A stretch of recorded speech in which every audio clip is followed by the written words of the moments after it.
Before you judge what I did, hit subscribe and hear me out, because this isn't just a story about a snowmobile trail, it's about power, greed, and how one quiet, no exceptions, rule nearly destroyed an entire town's winter economy, until the people who thought they owned everything learned what real ownership actually looks like.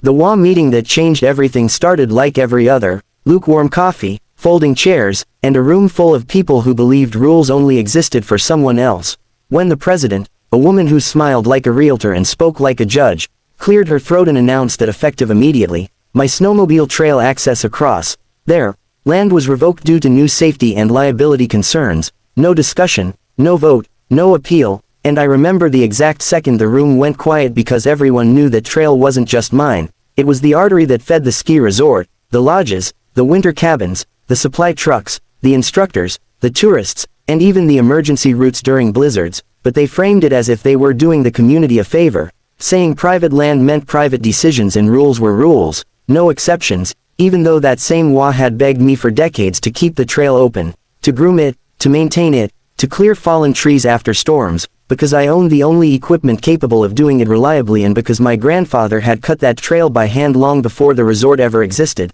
back when the valley was just timber, snow, and silence. And I tried to reason with them calmly, reminding them that the trail easement was older than the HOA itself, that it was written into county records, that the resort depended on it, that cutting it off would cripple the entire winter season. But they dismissed me with legal jargon and smug certainty, confident that their lawyers had found a loophole and that I'd fold like I always had before, because I was the quiet guy with the machines, not the loud one with the microphone. And when I asked if they understood the consequences, the president leaned forward and said something I'll never forget: "That's not our problem." And that was the moment I stopped arguing and started listening, because people always reveal their real strategy when they think they've already won. And over the next week I did something the HOA never expected. Nothing, no angry letters, no public posts, no threats. I simply closed the trail, locked the gates, pulled my grooming equipment, and filed a single notice with the county stating that due to liability exposure and revoked access rights, all maintenance and transit permissions were suspended indefinitely. Perfectly legal,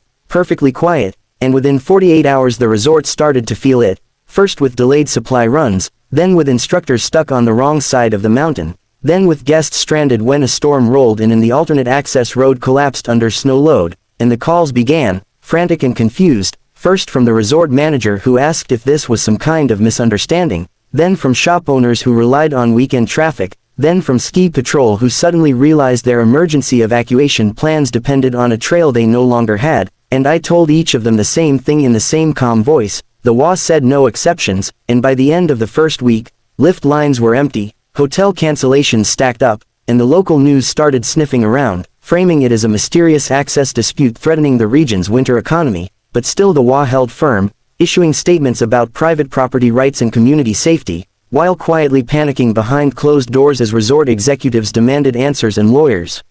started charging by the hour. And here's where the first twist hit them hard. The trail wasn't just access, it was infrastructure, because every snowcat route, every fuel delivery, every emergency plan had been built assuming that path existed, and without it, insurance premiums skyrocketed overnight, forcing the resort to shut down half its operations, which triggered penalty clauses in vendor contracts, which triggered layoffs, which triggered angry locals who suddenly realized the HOA's private decision was costing real people real jobs. And the second twist was even worse for them, because when the county reviewed my notice, they reopened the original easement records and discovered something the HOA's lawyers had conveniently ignored. The easement didn't grant them the right to revoke access, it obligated them to preserve it, meaning that by banning my trail use, they were the ones in violation, not me. And when that finding leaked, the power dynamic flipped overnight, with the HOA scrambling to call emergency meetings and issue clarifications, while pretending this had all been a misunderstanding. But by then the damage was done, because the third twist wasn't legal, it was social, as residents who had paid premium dues for exclusive mountain living realized their exclusivity had just nuked the resort that made their property values skyrocket in the first place. And suddenly the same people who voted to ban me were knocking on my door asking if we could work something out, offering apologies that sounded suspiciously like negotiations. And I listened, really listened, and then I said no, not yet, because I wanted them to understand something fundamental. Access is power, and power without responsibility destroys itself. and the final twist came when the resort's parent company announced they were considering relocating future investments to a neighboring valley with guaranteed access routes, which sent property values into freefall and turned HOA board members against each other like wolves, accusations flying about who pushed too hard, who ignored warnings, who thought rules were a weapon instead of a framework, and only then, after weeks of losses, lawsuits, and public pressure, did the HOA formally rescind the ban, issue a written apology, and restore the easement exactly as it had existed before,